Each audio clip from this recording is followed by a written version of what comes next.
This is the third video in a series of 4 where I'm looking at some affordable IEMs in the $280 to $380 range. If you haven't yet checked out the Simgot Nightingale review or the Thieaudio Hype 2 review, that's 2 others that I've already released in this series of 4, and today we're going to take a look at the Simgot EA2000 or the Boson. I'm not entirely sure why they've got the 2 different monikers for this, but technically it is the EA2000 Boson. Most of you are probably referring to it as the Simgot EA2000 or the Simgot Boson.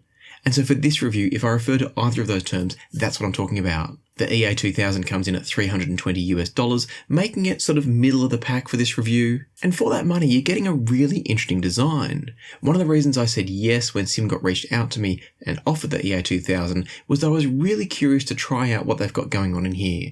And that is a 12mm dynamic driver paired up with a 6mm passive radiator. If you're not familiar with passive radiators, they're normally seen in loudspeakers. And specifically what they are is it's a driver-shaped device, so it looks a bit like a normal speaker driver, but it's not connected up to the voltage coming through from your amplifier. Instead, it's connected to the chassis, and via air it's connected to the active driver in such a way that as the active driver moves, the passive radiator also moves. And the end result is that by driving a single driver, being the active driver, we're actually moving 2 different drivers at once. Therefore, we're producing more movement of air and theoretically more sound pressure, more bass generally. Now, whether or not that translates into a great sound experience all comes down to the tuning and the setup of the passive radiator, and that's what I was really interested to find out about in the EA2000. Another reason that I said yes to these when Simgot reached out to me is that I've had really positive experiences with multiple Simgot IEMs in the past. Whether it was the EN700 Pro or the recently reviewed EM2 Rolshan edition, all of those have been fantastic IEMs, and I was keen to see if the EA2000 was going to continue along that vein. The final things to tell you about before we get into the sound quality of the EA2000 is a little bit about its design and some of its accessories, because there's something a little bit unique there as well. The first thing I'm going to say is that it comes with a nice set of tips, nothing groundbreaking, but they're good and solid. We've then also got a beautiful looking shell. So what we get here is a stainless steel, I'm assuming it's stainless steel based on the feel of it, a beautiful solid metal stainless steel looking and feeling shell with an attractive faceplate on each side. The shells themselves have got a little bit of venting going on. You can see, and you'll see this better in the B-roll, you can see there's kind of a vent on the back side of the housing where it's going to be up against your ear. I believe that's where the 6mm passive radiator might sit. I'm not entirely certain on that one. But no matter what it's actually up against in terms of which driver is closest to it, it's there to help those drivers within the EA2000 to breathe and move effectively. And then connected to each of these housings, we've got an MMCX connector cable. I'm personally a big fan of MMCX. I know some people aren't a fan. I like the fact that it allows some swivel of the cable. It helps to make it more comfortable when getting set up in the ear, so I'm a big fan of that. And then on top of that, the cable that you get is another good quality cable.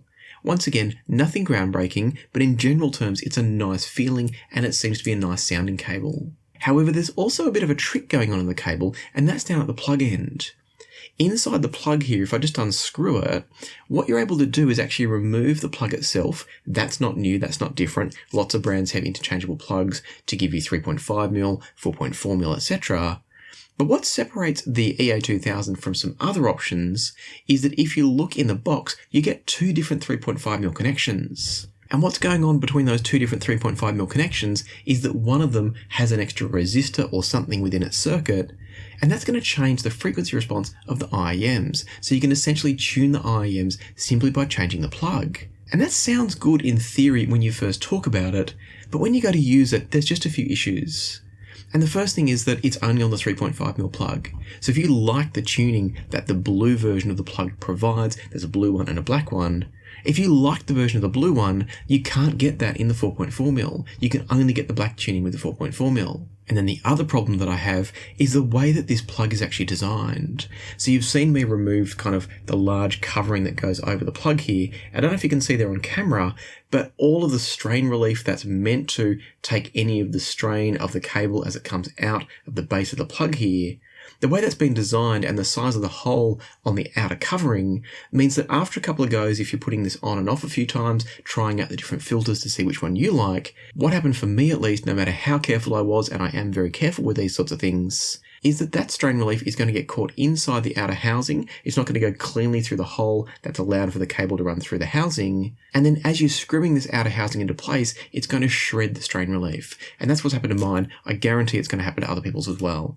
There's just no way to avoid it with the way this has been set up. And so I think a bit of a design change would have been helpful there. The other problem is that once that started to be shredded, when you then go to put the housing on, there is no way to get it through the hole anymore. And then it means you've got extra pressure on the inside that makes it harder to do this up at the end and get a nice flush seal.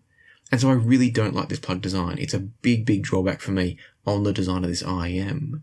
And that's a shame because everything else about it is beautiful. It looks great. It feels great. It's all very high quality. And so having that plug be the way that it is a bit of a disappointment, and the fact that the filtering is only available on the 3.5mm is also a big oversight.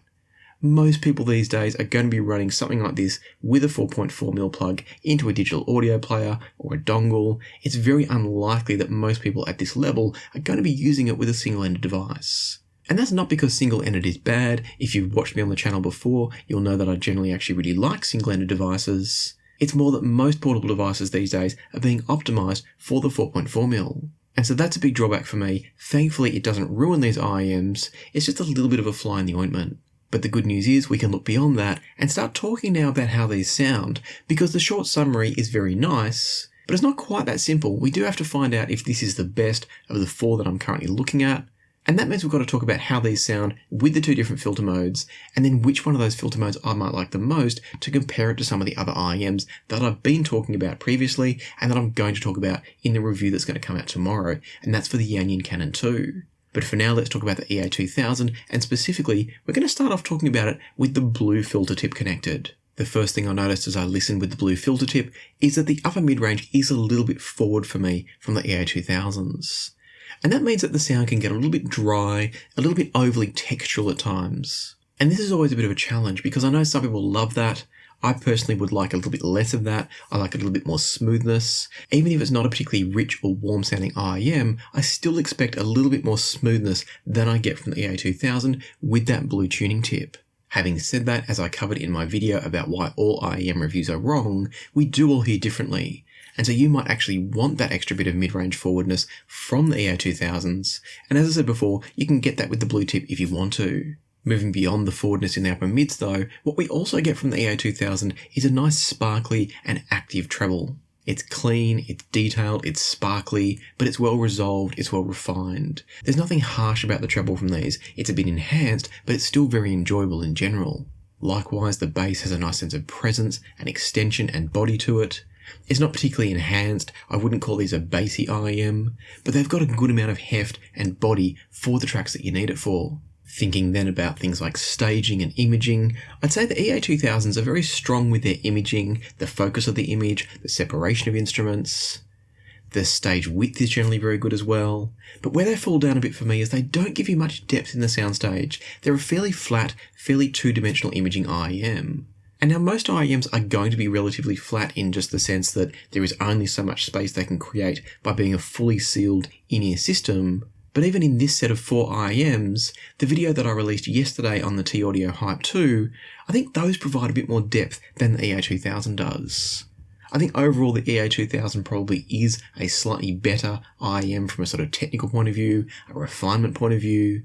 But the staging, I think, at least in terms of depth, definitely goes to the Hype 2. Having said all that though, this is all with the blue tuning tip, and so switching now over to the black tuning tip, which means either the 4.4mm or the black 3.5mm tip, switching over to the black tip or the 4.4mm, that for me really improves the sound of these. It helps to take some of that dryness out of the sound. It's only a subtle shift, but it's just enough, for me at least, to kind of fix the sound of the EA2000s.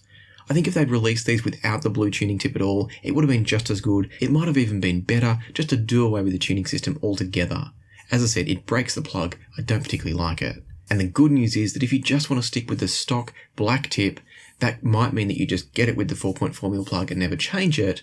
That for me is actually the optimal sound anyway. The result of the black tuning tip is a better balance of the overall tonality range. So everything from bass through mids to treble all sounds more natural, more kind of true to life from the EA2000 with that setup. As I've already said, that takes some of the dryness out of the upper mids. And so what you're left with is all the benefits that I just described before from the blue tip, without any of that dryness or textural sort of enhancement in the upper mid-range. So you still get good bass presence, bass extension, you get that nice sparkly treble, but it's all just a little bit better balanced across the board.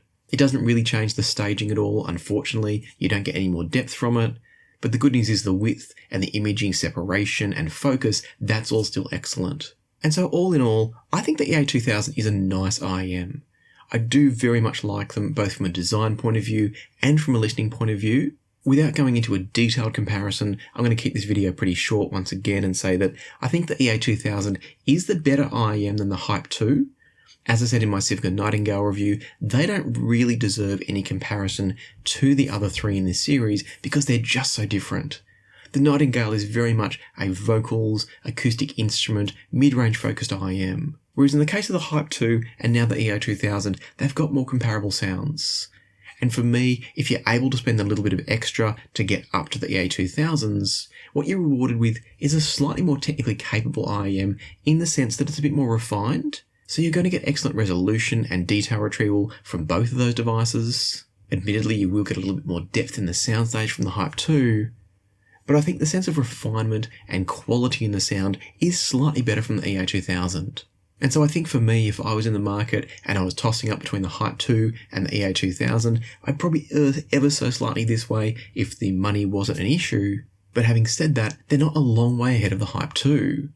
And so this sets up kind of a really interesting comparison at the end here. At the moment, these are just edging ahead of the Hype 2 for me, and having completed 3 of the 4 videos in this series, that means the EA2000 are currently coming out in front. If you've watched any of my previous comparisons between IEMs, what you'll know is it's not always the most expensive IEM that comes out on top. Sometimes it's the cheapest, sometimes it's one from the middle of the pack. And so at this point, it was really interesting to me to see that maybe the EA2000 is the best of the bunch at around about this sort of $280 to $380 mark. And so if you'd like to find out if the EA2000 is the best choice for your money at around that budget, or if maybe the Yen Canon 2 is going to come in and trump them all, then make sure you hit the subscribe button, ring the notification bell, and watch out for tomorrow's video where I'm going to compare the EA2000 to the Yen Canon 2 and see which one actually comes out on top. So make sure you subscribe. If you've enjoyed this video, please hit the like button as well. But for now, let me leave it to the music, so happy listening, and I'll see you here next time on Passion for Sound.